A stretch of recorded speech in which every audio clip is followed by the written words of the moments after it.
নমস্কাৰ, মই এইটো ভিডিঅ'লৈ আপোনালোক সকলোকে স্বাগতম জনাইছোঁ। আজি বইল কৰিছোঁ গাহৰি আজি মই ড্ৰাই ফ্ৰাই কৰিম, মানে গাহৰি মাংস শুকান ভাজি। আৰু এতিয়া অকণমান নিমখ দি দিলোঁ, নিমখ দিয়াৰ পাছত বইল হ'ব দিম। আৰু সেইখন কেৰাহীতে আকৌ মই তেল নিদিয়াকৈ গাহৰিখিনি দি দিলোঁ, যিহেতু মই গাহৰিত তেল নিদিওঁৱেই, মিঠাতেল বিশেষকৈ, কাৰণ গাহৰিত নিজা তেল থাকে। কিন্তু আজি মোৰ মাংসখিনিত ইমান তেল নাই, গম পোৱা গৈছে, যিহেতু বেছিভাগ ৰঙা মাংস আনিছে, সেইটো কাৰণে ইয়াত বেছি তেল নোলাব। এতিয়া আৰু নিমখ অকণমান দি মই ঢাকি থাকি ভাজি থাকিম। আৰু এইখিনি হ'ল আদা নহৰু এই ধৰণে খুন্দি ল'ম। ইয়াত তেল নাই বুলি কৈছিলোঁ আপোনালোকক, অকণমানে তেল ওলাইছে। আৰু তেলখিনি ওলালে যেতিয়া, এতিয়া মই ইয়াতে পানী যোগ কৰি দিম, সিজিব লাগিব। অকল তেলতে এনেকৈ শুকানকৈ ভাজি থাকিলে মানে মাংসটো টাইট হৈ যাব, গতিকে পানী দি পিনি সিজাব লাগিব, যিহেতু সিজিব লাগিব ন।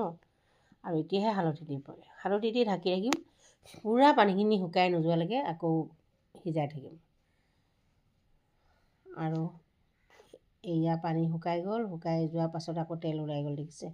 তাৰ পাছতে মই পিঁয়াজ আৰু কেঁচা জলকীয়া দি দিলোঁ। পানীখিনি সদায় এই ধৰণে শুকাই যাব দিব, তাৰ পাছতহে আকৌ বেলেগ মছলাখিনি দিব। এতিয়া আদা নহৰুখিনি দি দিলোঁ মই, আৰু এইখিনি খুব ধুনীয়াকৈ ভাজিব।